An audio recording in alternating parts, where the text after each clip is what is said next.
Hiya, Andy here. You may remember me from such videos as Tech Tards and Mini Twin Racing from Donington. So Matt got in touch with me, asked me about the lock wiring of sump plugs and so on. So I offered to do a little video on my race bike, which I race in Thunderbike Extreme in the Bempsey Club. So I think it's important to start with a differentiation between track days and racing. So for track days, I believe the only requirements are to have a front brake lever protector. I think that's it, as long as your bike is sort of MOT worthy type thing. That's pretty much it.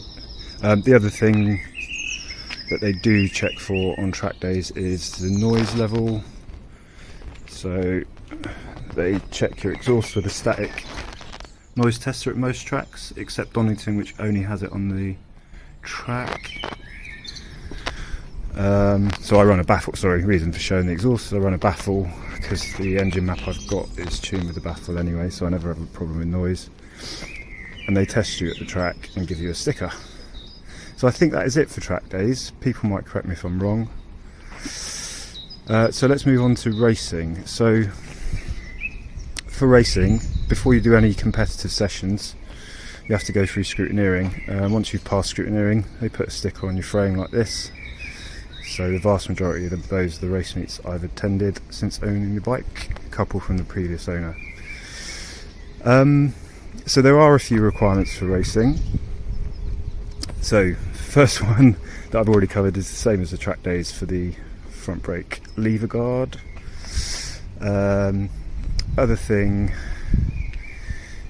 Next thing I'll show you is to have secondary covers for your engine cases, or if you can run specialized aftermarket hardened and thickened direct replacement cases instead, which that one is, and that one is. So they are especially toughened and thickened to resist crashes, and they're fine as well. So either secondary engine cover or a specifically hardened and thickened replacement cover. The other thing you're required is what's called a toe guard or a shark's fin or a chain and sprocket protector. That I think is to try and protect your foot, leg, whatever, in the event of an accident, for getting caught in between the chain and the sprocket. What else do you need for racing? I'll get on to the lock wiring and stuff in a minute, because I'm going to have to remove the belly pan to show you. What else is required? Well, what I will say is they generally go around your bike for scrutineering. They check, they sort of do cursory checks and check that these nuts aren't loose and so on and so forth. It's kind of more due diligence than anything else, kind of a reminder to you that you need to check everything, because all racers will pretty much change their sprockets over a race weekend or whatever if they're messing around with different settings and so on. They check for stuff like if your steering head bearings are in good condition and tightened up properly. They check that your brakes work. They check that your wheel bearings are okay. As I say, they're all kind of more due diligence than actual quantifiable tests, but it's just kind of, I guess it kind of makes the point to you that you need to keep your bike in good condition. They do encourage you to lock wire anything loose, so I still run mine with the key. I haven't deleted that, so I've lock wired that in. I've lock wired my camera mount. They will check that sort of thing as well. So stuff that could potentially just sort of come loose in the event of an accident, they do expect you to lock wire. Just trying to think if there's anything else they check before I take the belly pan off. While I'm here, so the next bit I'll cover is the lock wiring of other bits. Start with this one. So that's obviously the oil filler cap. This is sufficient lock wiring to stop it coming loose. Essentially, that should prevent in the main a lot of oil spilling on the track if it started to come loose.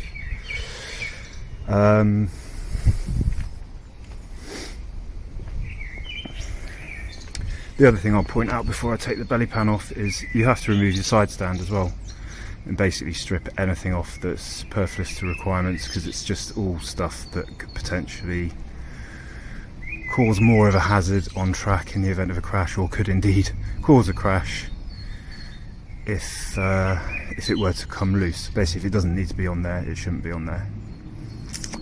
I think that's it for this one. I will